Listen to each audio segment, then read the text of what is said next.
ముఖ్యమైనటువంటి మనం చూడాల్సింది శ్రీశైలానికి సంబంధించి ప్రసాదంలో ఎముకలు శ్రీశైల క్షేత్ర పవిత్రతకు భంగం విచారణకు ఆదేశం. శ్రీశైల మహాపుణ్యక్షేత్రంలో బ్రహ్మరాంబ మల్లికార్జున స్వామివార్ల ప్రసాదంలో ఎముక ముక్కలు ప్రత్యక్షమవడం కలకలం రేపింది. ఈ ఘటనతో భక్తులు తీవ్రంగా కలత చెందారు. హైదరాబాద్కు చెందిన 5 భక్తులు శుక్రవారం ఉదయం మల్లన్న బ్రహ్మరాంబిక అమ్మవార్లను దర్శించుకున్నారు. ఆలయం వెలుపలికి వచ్చే సమయంలో దేవస్థానం వారు భక్తులందరికీ ఉచిత తీర్థ ప్రసాదాలు అందిస్తుండగా వేణుగోపాల్ అనే వ్యక్తి ప్రసాదం పులిహోరను స్వీకరించారు. ఆ ప్రసాదం నోట్లో వేసుకుంటుండగా 2 ఎముక ముక్కలు రావడంతో కంగు తిన్నాడు. వెంటనే తమ ఫోన్లో చిత్రీకరించి ఆలయ అధికారులకు దృష్టికి తీసుకువెళ్లారు. ప్రసాదంలో ఎముక ముక్కలు రావడంపై తీవ్ర ఆగ్రహం వ్యక్తం చేస్తూ లిఖితపూర్వకంగా ఫిర్యాదు కూడా చేశారు. ఈ ఘటనపై భక్తులు తీవ్రంగా మండిపడుతున్నారు. క్షేత్ర పవిత్రతకు భంగం కలిగే విధంగా వ్యవహరిస్తున్న వారిపై కఠిన చర్యలు తీసుకోవాలని డిమాండ్ చేస్తున్నారు. దీనిపై ఆలయ సహాయ కార్యనిర్వాహాధికారి హరిదాస్ వివరణ కోరగా విచారణకు ఆదేశించామని తెలిపారు. దేవాలయాల పరిస్థితి ఎంత దారుణంగా ఉన్నాయటువంటి దానికి ఇదొక ఉదాహరణ. దేవాలయ పరిసరాల్లో దేవాలయాలకు సంబంధించినటువంటి భూములను ఒక విచిత్రమైనటువంటి వాదన తీసుకొస్తారు. శ్రీశైలం ఈ క్షేత్రం అనేటువంటిది ప్రతిసారి ఈ వివాదాల్లో వస్తుంది. శ్రీశైలం క్షేత్రం పూర్తిగా ముస్లింల చేతిలోకి వెళ్ళిపోయింది. అక్కడ ముస్లింలు అదేవిధంగా మతం మారిన క్రిస్టియన్లు పూర్తిగా అక్కడ ఉన్నటువంటి షాపులను అక్కడ ఉన్నటువంటి ప్రసాద తయారీని కూడా ముస్లింలకే అప్పచెప్పారనేటువంటిది వచ్చింది. దీనిపైన తీవ్రమైనటువంటి రగడ జరిగింది. కొందరిగా బయలుదేరి ఏం చేసిరంటే మొదలుపెట్టారు.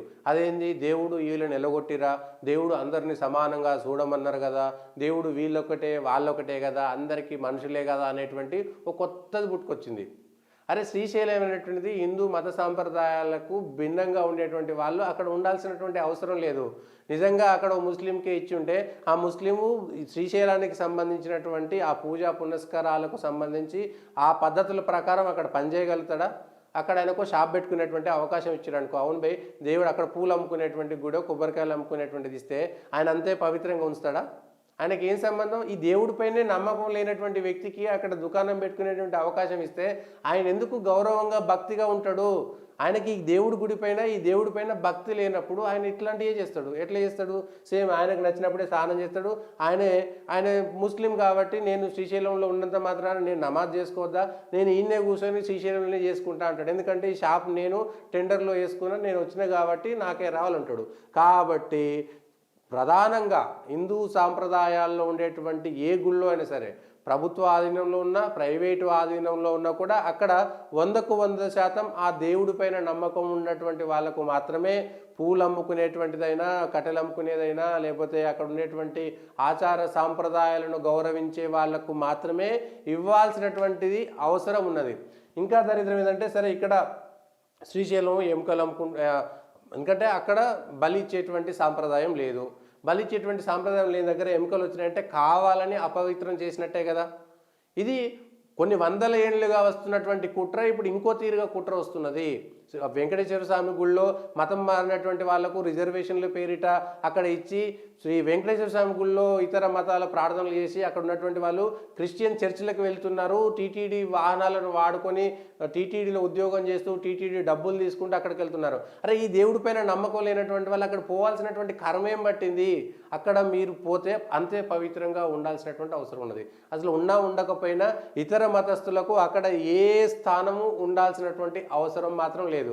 దయచేసి మానవత్వం, మట్టి దిబ్బ ఇవన్నీ చెప్పాల్సినటువంటి అవసరం లేదు. ఆ మట్టి పిల్లలు అక్కర్లేదు.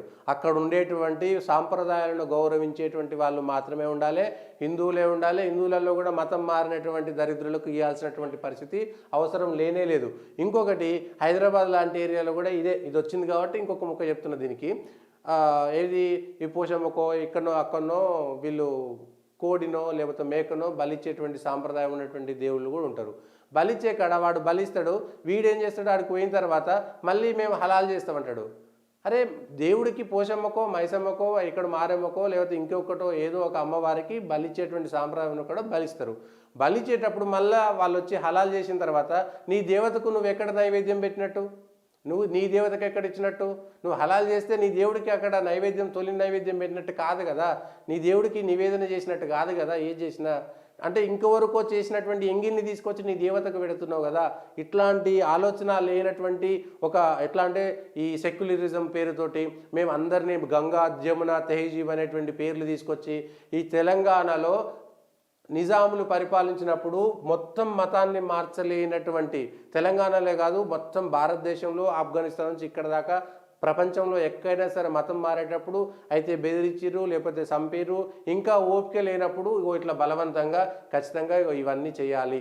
రాజ్యం వాళ్ళది 400 ఏళ్ళు ఉంది కాబట్టి వాళ్ళకు సంబంధించినటువంటి ఆచారాలు చేసి ఇక రెండో తరం మూడో తరంకి వచ్చేసరికి అదే మా ఆచారం అనేటువంటి దరిద్రంలోకి పోయినటువంటి పరిస్థితులు వచ్చింది. కాబట్టి దయచేసి ఈ అంశాలను పరిగణలోకి తీసుకోవాల్సినటువంటి పరిస్థితి మాత్రం ఉన్నది. శ్రీశైలానికి సంబంధించినటువంటి అదేవిధంగా తిరుపతి కానీ, యాదగిరిగుట్ట కానీ, ధర్మపురి కానీ, భద్రాచలం కానీ, ఈ దేశంలో ఉన్నటువంటి ఏ గుడిలో అయినా సరే ఎవరు అయినా సరే ఇక ఏవో ఒకటో రెండో ఈ ముస్లింలు అక్కడికి వచ్చిర్రు ఆ ముస్లింలు అక్కడికి వచ్చిర్రు, రామాలయంలోకి వెళ్ళేటప్పుడు కూడా రామాలయంలోకి ముస్లింలు పవిత్రంగా వచ్చి దేవుణ్ణి మొక్కుతున్నారంటే వాళ్ళు కూడా ఆడుకొచ్చి లోపలికి వచ్చి టోపీలు పెట్టుకొని దండం పెట్టుకున్న తర్వాత ఇంకేం విలువ ఇచ్చినట్టు రాముడికి? అది గొప్పగా ఏదో చేస్తున్నట్టు కాదు, అది అవమానిస్తున్నట్టే అనేటువంటి విషయం చేయాలి. మీరు ఇంకొక ప్రదేశానికి వెళ్తే మీరు బొట్టు పెట్టుకొని పోలేరు, లేకపోతే నెత్తి మీదగా పెట్టుకోలేని పోలేరు. సో ఇవన్నీ చర్చ జరగాల్సినటువంటి అవసరం ఉంది. ఎందుకంటే మానవ జీవన విధానంలో ఇది ఒక భాగం కాబట్టి ఈ చర్చ జరగాల్సినటువంటి పరిస్థితి మాత్రం ఖచ్చితంగా ఉన్నది. దీనిపైన చర్చలు జరగాలి.